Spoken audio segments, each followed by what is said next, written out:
Hey everyone, welcome back to another episode of Ted Takes It Apart.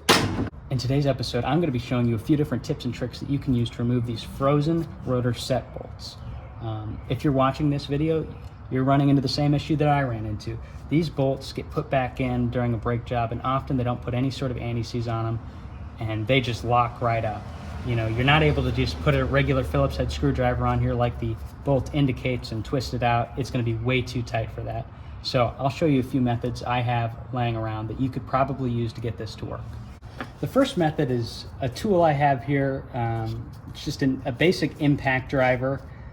You can pick these up at Harbor Freight for less than 10 bucks. They have a couple different versions. If there's something you're doing a lot, I would recommend getting the better version because this one is okay. I've already damaged a few of the bits and the instructions are just not great. You know, you probably shouldn't need a whole lot of instructions for a thing like this, but in my effort of being a bit thorough, they didn't help at all. But anyway, the basic objective of something like this is that you're able to, you know, throw a bit on, throw it on your stuck screw, and you get a big old whack with your hammer, and that impact generated, you know, gets this thing moving a very, very minimal amount. You know, you add a little twist in the rotation you want to go, and you give it a smack, and in theory, with enough effort and enough attempts, it should start to spin. It should free itself up. I recommend using a hammer bigger than this, but this didn't work so well for me. I ended up damaging some of the screws on the other side, so I recommend trying it. If you've got a bigger hammer, you'll probably get more success with that. The second method I have here are a bunch of metal capable drill bits and some extractors. In my case, I was able to get most of the screw out without needing the extractor. And so in that event, you don't need a special type of drill bit other than something that can do metal. In our case, we're using, you know, left-hand drill bits. That's totally fine. So here I've got what I presume to be about a 4mm bit. The objective here is to line it up in the very center of this screw. And as we screw it, we're trying to only go deep enough until the countersunk head of this screw comes off and is separate from the rest of the assembly. We don't want to drill too deep because we run the risk of actually drilling too far into where the bolt is actually attached and damaging threads. We're just trying to drill past the surface of the rotor on both of these bolts so they'll pop off, and I'll show you what that looks like. Again, when drilling, have something like Tap Magic or some sort of cutting fluid to aid in keeping your bit sharp and keeping the metal cool. Okay, sometimes you might run into a situation like this. So as I was drilling through the head of this countersunk bolt, and as I passed the surface, I hit the finished part of the bolt. It sheared off the head came free, and it spun the rest of the bolt out of its stuck position. So in this case, you can now get pliers and just unscrew this the rest of the way. This is something you only run into if you're using a left-handed drill bit because of the direction that it spins. So I'm gonna go ahead and undrill this one and see what we run into. So this screw actually did what I expected, and as I was drilling it, I was going very slowly and very carefully, and at a certain point, I could see the head spin, but I could feel nothing else move. So as you'll see here, the bolt itself is actually coming free. Yeah, just like that, and the head sheared right off. So from here, what we can do is I'm going to remove this screw.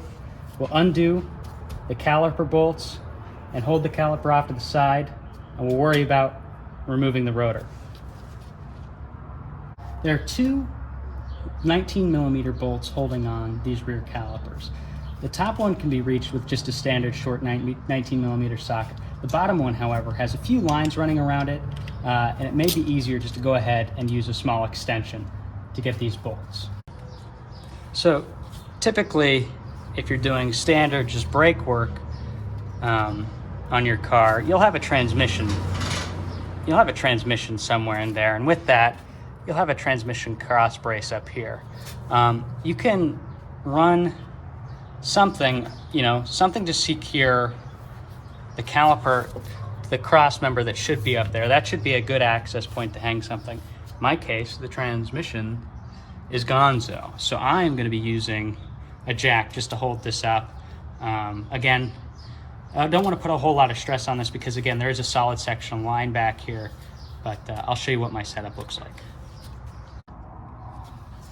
Okay, when you've taken both of these caliper fasteners out, you can start to shimmy the brake caliper off. This is definitely a lot easier with the brake pads removed, but I haven't done that, and this is just a proof of concept that shows that you can in fact do it with the brake pad still on. Make sure your parking brake is disengaged. Also be aware, when you've taken out these bolts, there's actually a spacer in between the caliper and the hub. There's one for each bolt, and those will fall out as you shimmy this thing loose. I'm gonna go ahead and drop our jack just a bit. Just wiggle the caliper right off.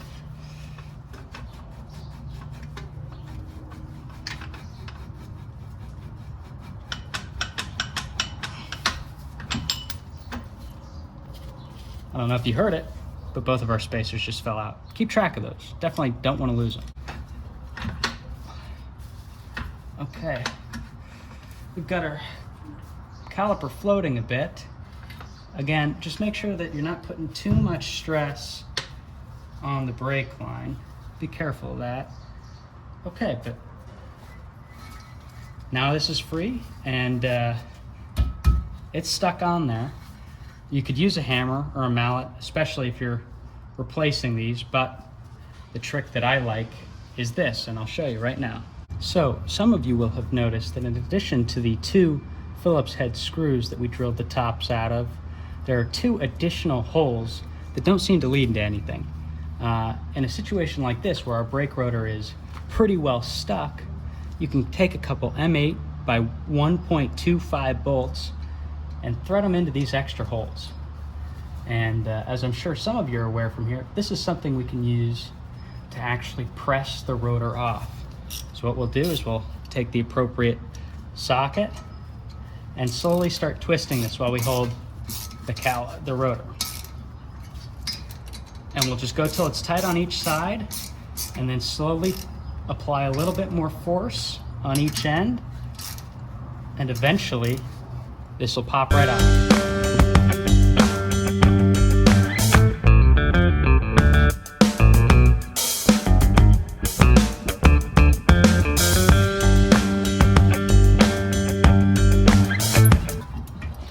Okay, so at a certain point we got a bit of a pop, and this is floating free now, so we can go ahead and shimmy the rotor right off.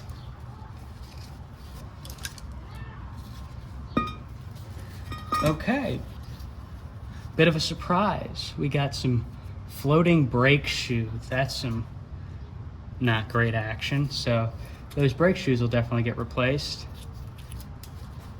But now we're to the point where we need to remove the remnants of that set screw. If you're using an extractor bit to begin with, this is the point where you can take a smaller bit and drill a hole into that screw and twist it out. If you're lucky, all the work you've been doing has kind of worked this loose, and you might be able to use a pliers to twist that out. So that's what I'm going to go ahead and do. And just like that, we've removed both of those screws. So thanks for tuning in. I hope this was helpful information. In a future video, I might be showing how to put this all back together. When you're redoing your brakes, I recommend putting a bit of anti-seize, not only on this surface, but also a little bit on these holes. So again, you're not fighting these same issues in the future. Don't think about you now, think about future you. That's the one who's gonna be either pissed off or happy that you did this. So again, thanks for watching. I'll catch you in the next one.